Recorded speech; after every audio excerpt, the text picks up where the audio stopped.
सो घर में एंटर होने से पहले हैंड्स को सैनिटाइज करना है अच्छी तरह इधर तक अल्कोहल के साथ एक एक उंगली को।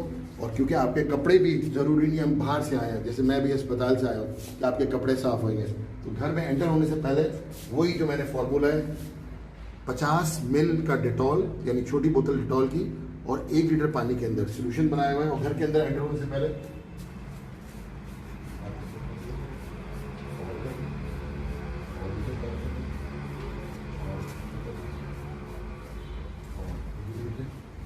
पीछे से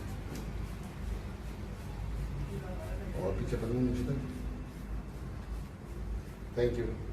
ये इस तरह आपको करना है, स्प्रे लेना है और इस तरह पूरी आपकी बॉडी सब कवर हो गई डिटॉल के पानी से। ये क्योंकि बहुत डाइल्यूटेड फॉर्म है तो आपको खुदा न करे इंशाल्लाह कोई बहुत बड़ी स्किन एलर्जी नहीं होगी। अगर हो तो आप ना अपने ऊपर मलिएगा, मगर इंशाल्लाह आपको स्किन एलर्जी से नहीं होनी चाहिए।